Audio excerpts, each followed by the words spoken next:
of the product specialists built in back out in Australia. I just want to give you a very brief rundown of this beautiful setup we have, the Melbourne Experience Centre on 234 Collins. So what we have here is some of our personal systems products, more of our consumer-centric devices.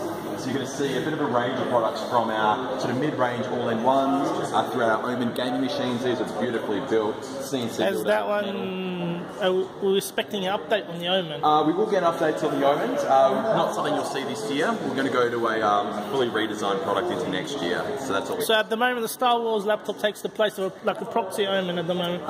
Look, sort of. Look, we certainly do have higher-end Envy machines with better specifications. This is really for that Star Wars fanatic. You're going to get mid to higher range of specs. You're still getting a full HD screen, but it is non-touch. You're getting 6th gen, but it is an i5. So some of those users may want a high-spec product. But I think the Star Wars content is beautiful, and 1,100 pieces of content in there. And so here we have the latest Chromebooks. So these are what technology Intel are these? Yeah, so these are Intel. These are Celerons. They're their latest generation. So the Bay Trail, Braswell, whatever. So it's the one after Bay Trail. The name's eluding me at the moment. Cherry Trail.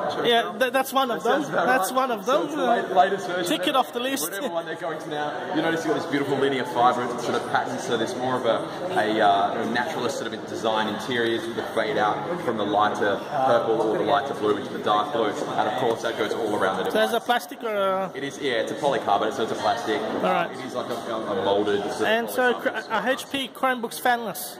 HP Chromebooks fanless? No. HP Chromebooks are working brilliantly. Sorry, fanless. Oh, fanless. That's much a better question. Yes, definitely fanless. All of them. They are definitely all fanless. These run 32 gig eMMC, right. So solid storage. They'll be available at 64 gig. Same with our Chromebook as well. So again, smaller storage in that 32 gig. Again, a fanless sort of design. These are the speakers at the bottom, so that's sort of what you're looking at there. The rest, you're getting that really beautiful Celeron sort of dual core experience. Again, with a two-tone, white on the inside, light blue on the outside. Yeah. So then we can move around and look at some of our Spectre style products. This is our new Rose Gold limited edition Spectre.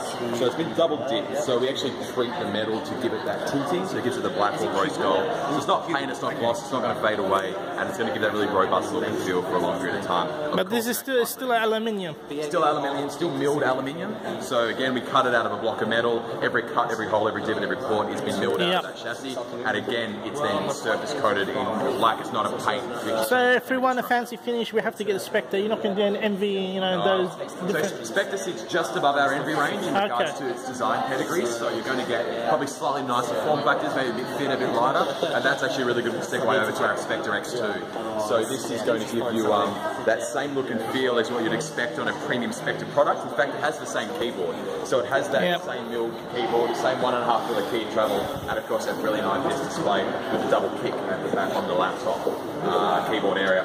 Then move to the NV13. This is an all aluminium device except the bottom. This might sound like plastic when you tap it, but it is magnesium alloy, so it is fast. Yeah, this is the one we're sort of interested in. So is this the one you buy if you want the best Ultrabook? We believe so. So when you think of an Ultrabook, you've got to look at if the customer wants touch or that different form factors. We say if you want touch, you want the flip around, you've got a Spectre. If you just want the thinnest okay, I see. Yeah. So the days are gone when you select touch or not on a traditional style Ultrabook. So you got different form factors this time. Yeah, so we'll obviously get touch versions of a lot of our products and non-touch variants. We just wanted in this one the lightest and the thinnest. And to do that, you've got to take out. So if that's going to be the lightest and the thinnest, what type of storage are we having on this one? Up to 512 with an SSD. So that up is to QHD in a screen. So is that an NVMe? An NVMe as regards to its storage type. Yes. I believe it's. Actually, I'm not even sure on this one. I have to find out. But I believe it's I don't even want to guess. I'll find out. I'll find out the exact SSD type. We then move into our Pavilion range. These are very much our mid-range mainstream PCs. Again, we've changed the keys from black to charcoal. Better distinction. We've got the fade out, of course, of the Bang & Olufsen style product. And now these hot new colours. There's about 8 different colours you can get this in now. And then as you move down through the consumer range, we have our sort of cheap and cheerful, thin and light convertible products. These are sort of sub $1,000, really good student or mid-range devices. So this whole grip is basically an extension of Pavilion? Correct. Okay. Correct. So we have our Pavilion X360 and also have your Pavilion 10X2. So if you want a thin, light, powerful detachable, you can still get it in this price without additional cost. Okay. So HP have the strap here. So what we're going to do here, we have a very long video with Paul, which very long video. So at least an hour on yeah, so we're just gonna mention that this is at the entrance of the showroom. So they've got something quite fancy for people who come in. They can see it straight away. But if you want to know more about this product, yeah, watch our very extended interview with Paul about this product. So what's this here? Do you know what is this? Servers we've ever made. So for those who mainly on tape drive or sort of actual tape PCs or servers. So is that a server or is that a mainframe? This is an HP server from a very long time ago. We do actually have the date in here somewhere. Oh, hang on. Aha, now I know what it is. Let's just see if this... Aha. So, digital tape drive. So it's not some clanking card valve. It's a proper. It is. It's a proper piece of kit. It's a proper piece of kit. Obviously, we've been doing this for a very long time, and this is actually all on loan to us. That was a PC. Well, yes, they had the terminal sitting next to it. Back in the day, right? So the first computer that I built and imported back in 1979. Ray Shaw, ladies and gentlemen. Occupied. I had a filing cabinet that I modified to put the CPU power supply. Really groundbreaking, then. It was huge. Yeah, I mean the time. I mean these things are superb. And actually, as you go down to the history tour, it's a really good spot to look up because we have some of our new accessories versus our old ones. So, you know, obviously the pocket calculator HP pioneered, and I think famously that's where Wozniak was working on. Once upon a time, the pocket calculator of HP, even the very first smartwatch from 1977. So this came with a small stylus, which was garaged within the device, so also pioneering the garage styler. And of course that enables the person to tap on the main screen and do a whole bunch of calculations, but there are only 20,000 of these made. These are on loan to us from an HP museum. Yeah, well, look, I'm not the world's biggest, I'm not a HP calculator nerd, but I know enough about HP. I've not seen that before. No, so. This is very cool, right? It did have a stylus. It was garaged in there. I don't know where it's, if this one had it, or is it at the back? I might have to donate a DeskJet 500 here. I don't see the perennial favourite here. Yeah. The collection's not complete, folks. No, the DeskJet 500. So of course we move into our printer range. Now HP, the world's most preferred printers, use some more printers in the world and in this country than anyone else. And of course our OJ Pro and NV products are some of the pinnacle of that. So you know, these sort of things with optical character recognition in the scanner, of course very quick print speed. So if you were going to one point, what's the biggest change in printers in the last few years? So in inkjet, one thing. In inkjet, the big change is obviously connectivity. So we've pioneered what we call the MOBI, the mobile out of blocks experience. You can now set up a printer from your smartphone, and also we have the best proliferation of internet connected features across all of our range, Wi-Fi direct and wireless broadcasting simultaneously, which is quite new. Of course, we moved to laser jet intelligence. This is the big thing. So it's the biggest change in our toner chemistry since really we invented the category. Why now? Why now? We did the coverage earlier in this press briefing, but that's the question we didn't ask. So, So why now? Look, it's one of those things, right? Often people think this is an incredibly simple thing to make. You've got to understand that. When you take an inkjet, you can fit. There's over 500,000 separate heaters in a Pro X inkjet. Now, the molecular scale this works on is so tiny, so technically it's almost impossible to build without many years of work, and that's why it's taken our business 10, 15, 20 years to work on the technology, work on the reliability, work on the stability, and make sure that we've got toner cartridge that's going to last for a long time. It's not going to degrade over time. It's going to give you the same quality print from first to last, and it's just taken a hell of a long time. I think I'll interpret that as was the right time. That was the right time. Even little things like this, paper trays pop out, the active inks balance, so no longer do customers have issues with tricolor inks, since they'll balance automatically. Of course, the very first products that one of the first products that our inventors built. How many of these were there? Not many. So the 200B, this is actually the 200C. The 200B we only made 8 of. The 200C there's only a handful of as well. So manufactured in 1939. We sold it at a very cheap price actually. $54.40 was the original retail price. It should have been worth $400. That was Dave's favourite number. So $400, how much now? And how much is $400 now in today's money? Many thousands of dollars. I mean, they were only 8 built solely for Walt Disney, so very special. It's a shame you don't have the rubidium clock here. I don't. I know, we could go back in time. Of course, we're moving to our workstations, so these are Z-series class workstations. Anyone in that design. Has there been an update in that since the last time we covered this was in February, I think, when we covered? So there's an 840, which now will support up to 2 terabyte of RAM, where maybe at the start would only, software-wise, would only support up to 1 terabyte, now supports up to 2 terabyte, but as far as configuration... yes, that was one of the items Paul Venterman now In our coverage, you said 2 terabytes coming. Coming. So you've delivered that. So that's what we have. Of course, we go on to our leading monitors. Our Z-Series monitors have won an Academy Award recently for their dedication to that industry. Of course, 4K, 5K, color accurate.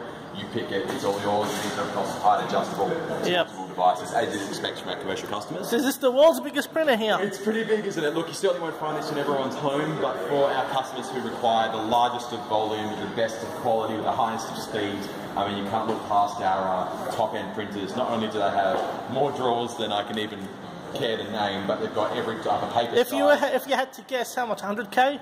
Oh, yeah, well, look, these aren't ever sold as just a here's a RRP, these are sold as a service, so we make sure our customers are getting the best. So we have more, this is more the AI. Elite series products, of course, we've got our all-in-ones, so these are a really great for that sort of workstation customer, someone who requires high security, high quality, and of course ease of service and manageability. You have all that mil-spec rating as you'd expect.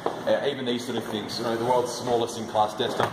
Magnesium alloy casings, very, very strong, durable, can be mounted in at any angle and can be housed in a very small space because their heat distribution is brilliant. I mean, I think this is once said if God had an all-in-one, this would be his. This is the Z1. You still make that, okay. We still make that. Yes. The picture is great, and of course, as you open the screen, you can hot swap all your components out there, of course, once you've turned it off. Z34, so industry-leading Z series. For those who know our Z series stuff, these are the commercially orientated color-accurate panels. And now you have a 21 by 9, 3440 by 1440 QHD plus color-accurate Z series in a curve, if you don't mind.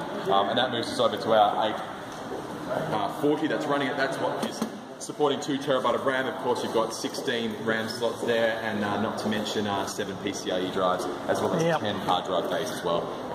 And then there's this thing, the 34-inch curved all-in-one, 6 Bang & Olufsen speakers in the form of 4 drivers, 2 tweeters, and with this sort of really beautiful tilt back, and it is a certified panel. Yeah, but my readers want G-Sync, they've told me. They do want G-Sync. Look, for a gamer, this does run GTX graphics. You'll get a 4GB GTX 965A. It's not the most hardcore of graphics. We don't see this always as a gamer's machine, but certainly that business professional who wants the best of spec. You're getting 16GB of RAM, you're getting 2 terabyte of storage, and a 128 SSD at a minimum. As you move through, you'll notice more of our consumer-centric monitors here. So these are often available in retail stores. And then onto our ProSlate range. So this is the world's most secure Android tablet. This has our Duet pen, so you can write and it will transmit that live to the screen. So it uses ultrasonics in here, patented by Qualcomm, picked up by the microphones in the device, and that will translate that positional information to the device as you run with it.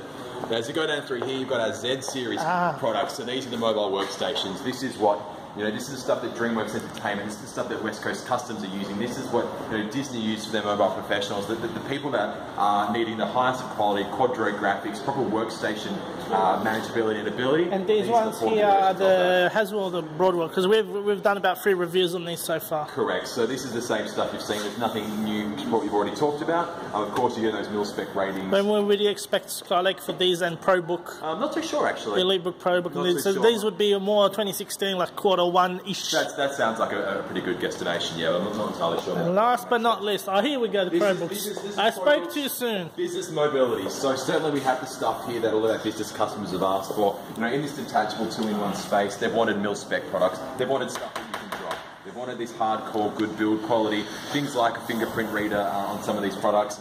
This one we've got on the base, others we have on the tablet. So I can see these are the thin fingerprints. So do you have to slide on this, or you just put your slide? These are the slide, but they do work brilliantly. Of course, this is the first device to support Intel's Y-Gig docking technology. So that's still only on those models. You've not enabled it on some other products. That'll come on our other models. We have to keep in mind that these business customers aren't refreshing every 12 months, so we don't want to try and flood them with devices they need to keep upgrading to. So as you walk through here, you're getting all these mil-spec rated products: drop-proof, crush-proof, stand-proof. You know, dust ingression, water ingression. Oh, I have to hold you to the stand-proof. I stood on one on TV live on our home shopping network on a commercial device, and I'm about 105 kilos, and it supported me. So I thought that was pretty impressive. And then we go into more of our healthcare or commercial range. So these are brilliant devices because not only do you have the manageability and security of an HP product, you have something that is secure with in bionics. So what you're getting is that a device you can clean, and it's also going to be sort of really resistant to bacteria and microbes. Really well, easily held on the back here,